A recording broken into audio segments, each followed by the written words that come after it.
समझने की कोशिश करेंगे। तो jQuery क्या है? jQuery एक लाइब्रेरी है, किसकी? जावा स्क्रिप्ट की। इसमें बहुत सारा कोड पहले से हुआ है, फंक्शंस पहले से बने हुए हैं, तो इसके थ्रू काम करना थोड़ा सा आसान हो जाता है। अब आप jQuery यूज कैसे करेंगे? jQuery यूज करने का तरीका ये है कि आप सबसे पहले खोलेंगे जो भी ब्राउजर है आपका, यहाँ पे आप लिखेंगे जनाब jQuery.com। क्या लिखेंगे? jQuery.com। तो आपके सामने jQuery की वेबसाइट खुल जाएगी, सही है।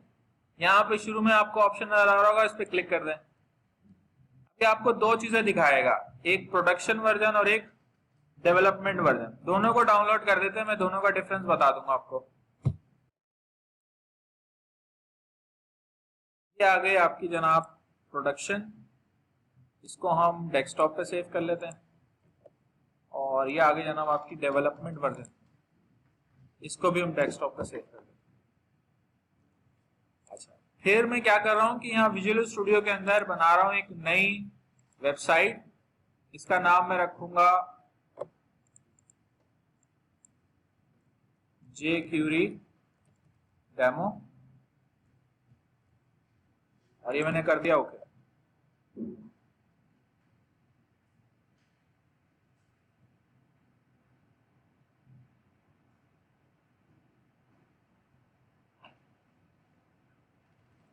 वेबसाइट है, इसमें वो दोनों फाइलें मैं इंक्लूड करना चाह रहा हूं, तो मैं राइट क्लिक करके जा रहा हूं ऐड एग्जिस्टिंग आइटम, और डेस्कटॉप से वो जो दोनों फाइलें थी वो मैं यहाँ पर ऐड करवा लेता हूँ। ये दो फाइल है, एक के साथ एक्सटेंशन लगी हुई है .js और एक के साथ लगी हुई है .min.js, ठीक है। दोनों में डिफरेंस क्या है? ये वाली जो फाइल है अगर आप इसको देखें तो इसमें प्रॉपर कमेंट्स लिखे हुए हैं, इंडेंटेशन हुई है, प्रॉपर जो है ना वो स्पेसिंग हुई है, लाइन ब्रेक हुआ है। ये कहलाता है development version. Development version use होता है डिबगिंग के लिए, ट्रेसिंग के लिए। जब आप डेवलपमेंट कर रहे होते हैं तो उस वक्त इसको यूज करते हैं। अच्छा, इस फाइल में भी वही सारा कोड लिखा हुआ है, लेकिन एक ही लाइन में लिखा हुआ है। ये कहलाती है प्रोडक्शन वर्जन। अच्छा, दोनों में डिफरेंस क्या है? दोनों में डिफरेंस ये है कि अगर आप डेस्कटॉप पे चेक करें तो ये वाली जो फाइल है आपके पास, कौन सी वाली? ये वाली, ये है जनाब आपके पास डेवलपमेंट वर्जन। इसका साइज क्या है? 266 KB। ये प्रोडक्शन वर्जन है, इसका साइज क्या है? 85 KB। यानी कि अगर आप इस फाइल में से स्पेसेस हटा दें और ये सारा कोड एक ही लाइन में लिख दें तो फाइल का साइज कम हो जाएगा। इसको कहते हैं मिनिफाइड वर्जन। होता क्या है कि जब हम डेवलपमेंट कर रहे होते हैं ना, तो डेवलपमेंट करने के बाद जो हमारी फाइनल वेबसाइट की जितनी भी जावा स्क्रिप्ट की और CSS की फाइलें होती हैं उन सबको हम मिनिफाइड कर देते हैं, यानी एक लाइन में कर देते हैं। उससे उनका साइज कम हो जाता है, क्योंकि ये जो फाइलें हैं ये क्लाइंट साइड पर रन होती हैं, तो ये रिस्पॉन्स के साथ ट्रेवल करती हैं। अगर मैं कोई पेज जो है वो रिक्वेस्ट करूंगा सर्वर पे जिसके अंदर जावास्क्रिप्ट और CSS की फाइलें यूज हो रही होंगी, तो रिस्पॉन्स में उस पेज के साथ साथ वो जावास्क्रिप्ट और CSS की फाइलें भी आ रही होंगी, तो उनका साइज जितना कम होगा उतना रिस्पॉन्स तेज आएगा। जितना साइज ज्यादा होगा उतना रिस्पॉन्स में ज्यादा टाइम लगेगा। तो ये सिर्फ एक परफॉर्मेंस के लिए ये काम होता है कि जावास्क्रिप्ट और CSS की फाइलों को हम क्या कर देते हैं, मिनिफाइड करने से मुराद ये है कि उनको एक लाइन में लिख देते हैं, without comments, without spaces and without indentation. एक ही लाइन में सारा कोड आ जाता है। और कोड आप किसी भी लैंग्वेज का एक लाइन में लिखते हैं वो चल जाएगा, लेकिन फिर उसमें डिबगिंग करना बड़ा मसला हो जाएगा, उसमें से कोई इशू निकालना मसला हो जाएगा। तो डेवलपमेंट के बाद हम ये फाइल यूज करते हैं और उसके बाद जब प्रोडक्शन होती है तो ये कर लेते हैं। प्रोडक्शन समझ रहे हैं मेरी बात? प्रोडक्शन वर्जन से मुराद ये कि जो फाइनल आप डिप्लॉय करते हैं ना, ठीक है, वो ये। मेरी बात कोई समझ में ना आ रही हो तो पूछ लेना, सही है ना? तो अब देखिए हम क्या करेंगे। अब हम इनमें से कोई सी भी फाइल यूज कर सकते हैं, क्योंकि अभी तो हम इस लेवल पे नहीं है कि हम अब इस लाइब्रेरी में चेंज करेंगे, क्योंकि इसका जब आप कोड देखेंगे ना, तो मैंने तो आपको हल्की फुल्की जावास्क्रिप्ट बताई है, इसमें जो कुछ लिखा हुआ है ना वो समझने के लिए थोड़ा सा वक्त चाहिए, ठीक है, क्योंकि ये छोटी मोटी नहीं, ठीक ठाक लाइब्रेरी है और बहुत मशहूर है, हर जगह यूज होती है। तो अभी तो हम इसको यूज करेंगे और यूज करने के बाद जब इसको समझ लें, इसमें सारे फीचर हैं, तो वही बहुत बड़ी बात है। बहरहाल अभी हम यहाँ पर ऐड करवा रहे हैं एक HTML का पेज, और ये हमने ऐड करवा दिया। अच्छा, अब इस HTML के पेज के अंदर देखिए, मैं यहाँ पर सबसे पहले input type equals to button add करवा रहा हूँ, और इसकी आईडी मैंने लिख दी btn शो, और इसकी वैल्यू में मैंने जाके लिख दिया जनाब शो। आगे मेरे पास पहला बटन, इनपुट टाइप बटन है तो बटन नजर आएगा। अच्छा, फिर मैं लिख रहा हूँ btn हाइट, और इसमें लिख दिया मैंने हाइट। इसके नीचे जनाब मैं यूज कर रहा हूँ एक डिव। डिव के अंदर जो है वो हम ऐसे करके कुछ CSS लिख देते हैं, ठीक है। क्या लिख रहा हूं, मैंने लिखा बैकग्राउंड कलर रेड, विड्थ मैंने डिफाइन कर दी जनाब 100%, और हाइट इसकी मैंने डिफाइन कर दी 400 पिक्सेल्स, ठीक है भाई। आउटपुट चेक करते हैं इसका। तो ये पेज का आउटपुट है भाई, ये दो बटन है आपके, शो और हाइट के नाम से, नीचे डिव है जिसका बैकग्राउंड कलर रेड है, और विड्थ इसकी 100% है, हाइट इसकी 400 पिक्सल है। अब ऊपर जाके ना हेड में मैं कुछ टेक्स्ट लिख रहा हूं, मैं लिख रहा हूं यहाँ पे style type equals to text, style नहीं लिखना था, स्क्रिप्ट लिखना था, script type equals to text JavaScript, ये आ गया स्क्रिप्ट। अब मैं यहाँ jQuery की अगर लाइब्रेरी यूज करना चाह रहा हूं तो उसका तरीका ये है कि इस लाइब्रेरी को मुझे लिंक करना होगा पेज के साथ। ये मैंने लिंक भी करवा दिया, अब लाइब्रेरी इस पेज से लिंक हो गई, सही है, मसला तो नहीं है।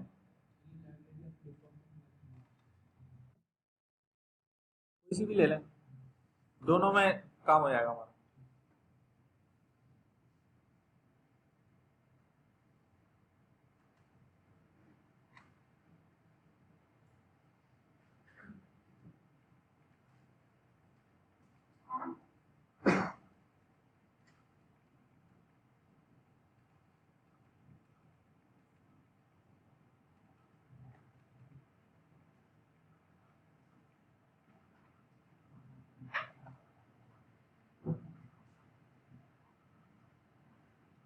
अच्छा जी, अब हम यहाँ पे क्या करेंगे, देखें अब मैं जो लिखने जा रहा हूं ना वो पहले मैं लिखूंगा, फिर उस लिखे हुए कोड का आउटपुट आपको दिखाऊंगा, फिर उसके बाद इस कोड को समझाऊंगा। समझ में आ रही बात, ठीक है। मैं यहाँ पे लिख रहा हूं डॉलर डॉक्यूमेंट डॉट रेडी,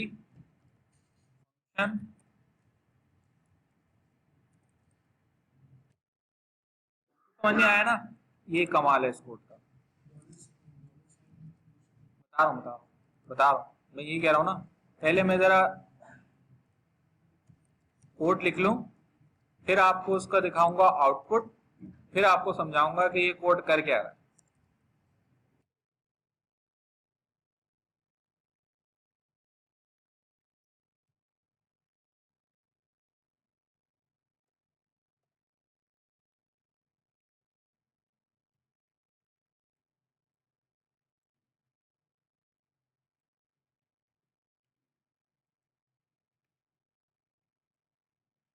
पहले इस कोड का आउटपुट चेक करते हैं।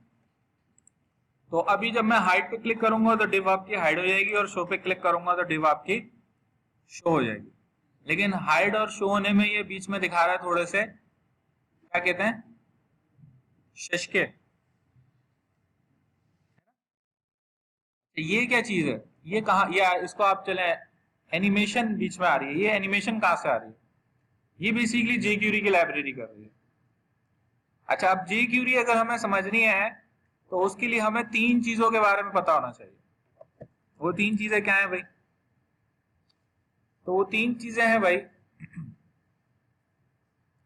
jQuery समझने के लिए जो 3 चीजें आपको आनी चाहिए, वो सबसे पहले आपको पता होना चाहिए कि jQuery कौन कौन से सेलेक्टर्स को सपोर्ट करती है।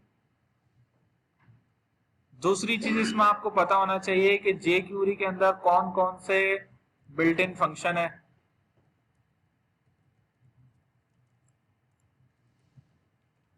और कौन कौन से ये इवेंट्स सपोर्ट करती है।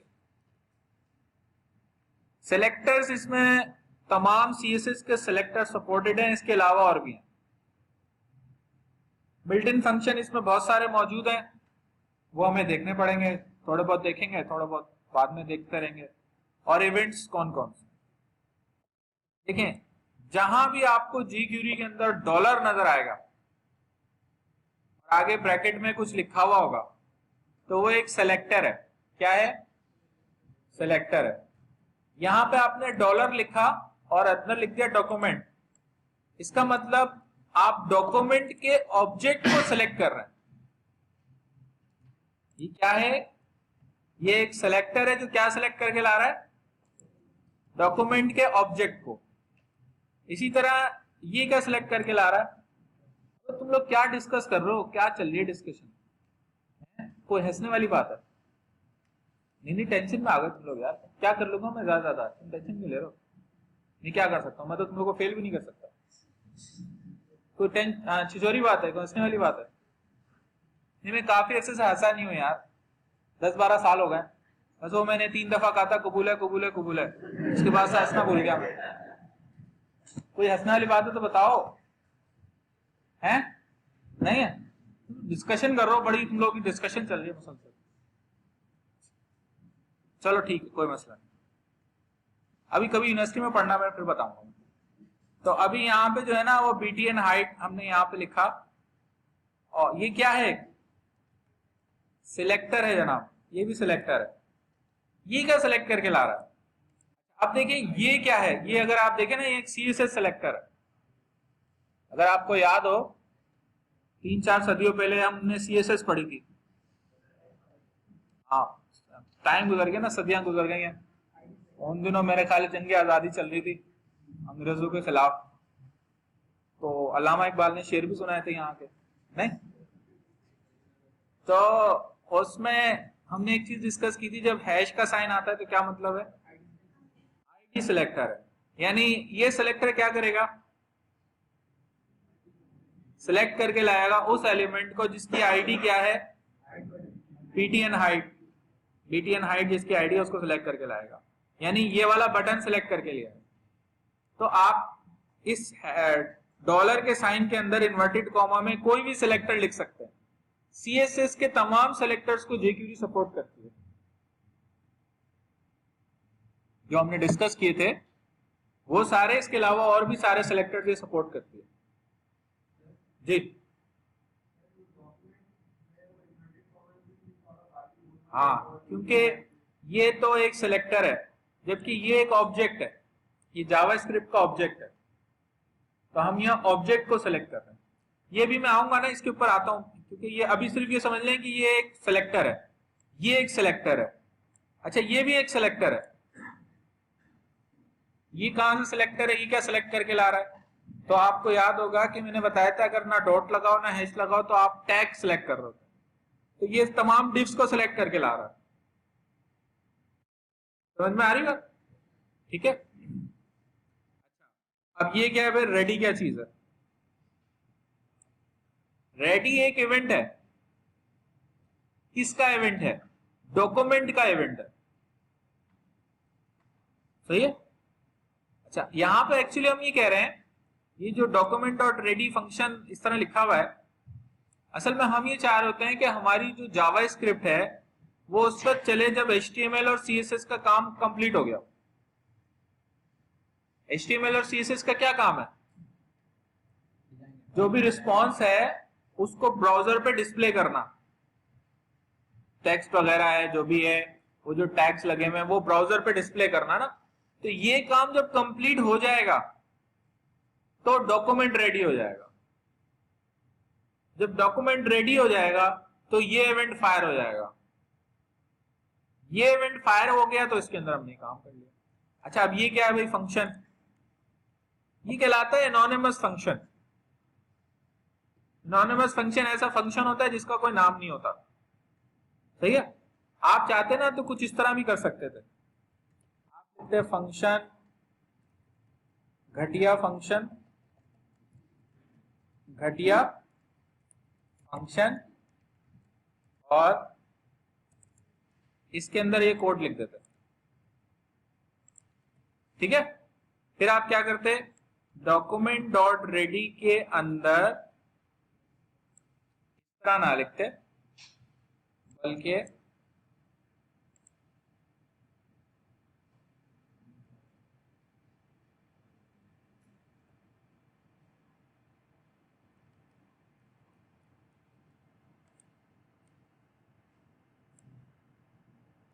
यहां पर आप कॉल कर लेते घटिया फंक्शन। तो क्या होता? ये घटिया फंक्शन कॉल होता और इसकी जो वैल्यू रिटर्न होती वो किसको मिलती? रेडी को। यही काम हमने यहाँ पे किया हुआ है। एग्जैक्टली वही काम हुआ हुआ है। फर्क ये है कि वो फंक्शन का नाम नहीं लिखा हुआ। तो एनोनिमस फंक्शन ऐसा फंक्शन होता है जो मेथड के पैरामीटर में ही उसकी बॉडी लिख देते हैं हम। उससे फायदा ये होता है कि उसका फिर हमें नाम लिखने की जरूरत नहीं पड़ती। ठीक है? जिन लोगों ने जावा करी है ना, अगर सही से करी है तो उन्होंने तो सुबह शाम उठते बैठते एनोनिमस फंक्शन बनाए होंगे। जिन्होंने नहीं करी कोई मसला नहीं है, समझ में उनको भी नहीं आया, समझ में आपको भी नहीं आया। ठीक है? बस आप ये समझ लें कि आपने ना इस तरीके से लिखना है, रट्टा लगा लें इसका। ये वो कोड है जो आपने लिखना ही लिखना है। ये तो ऐसे ही लिखना है आप। अब इसके अंदर आप अपना कोड लिखेंगे। अच्छा, इसके अंदर जो कोड है उसको समझते हैं। यहां पे लिखा हुआ है BTN हाइड। ये क्या सेलेक्ट करके ला रहा है? उस बटन को जिसकी आईडी क्या है? BTN। उसका क्लिक इवेंट। तो एक इवेंट तो भाई रेडी है। अब ये ध्यान में रखिएगा, हर किसी चीज के अपने इवेंट होते हैं। बॉडी रेडी होती है, डॉक्यूमेंट रेडी होता है, लेकिन अब बटन रेडी नहीं होता। बटन पे रेडी का इवेंट नहीं चलेगा। इसी तरह डॉक्यूमेंट पे क्लिक का फंक्शन नहीं चलेगा, तो क्लिक का फंक्शन बटन पे चलेगा। ये इवेंट है। जो भी चीज इवेंट है ना वो हैंडल होगी। जैसे देखें, रेडी हैंडल हुआ हुआ है, क्लिक हैंडल हुआ हुआ है, ये वाला क्लिक भी हैंडल हुआ हुआ है। अब ये हाइड हैंडल नहीं हुआ हुआ, इसलिए ये बिल्ट इन फंक्शन है, यानी कि ये लाइब्रेरी में मौजूद है। और शो ये बने बनाए फंक्शंस हैं जिसमें आप ये स्लो या फास्ट भेज सकते हैं। जैसे स्लो का मतलब है स्लो हाइड करो, फास्ट का मतलब है फास्ट हाइड करो। अब ये फास्ट हाइड करेगा भाई। ठीक है? स्लो जो है वो शो करेगा। आप बहुत ही ज्यादा जो है वो ये भी कर सकते हैं कि यहां पे आप लिखते हैं भाई 5000। अब ये सुकून से हाइड करेगा। और ये आप पे बुढ़ापा आया हुआ है तो आप इसको मजीद स्लो कर दें।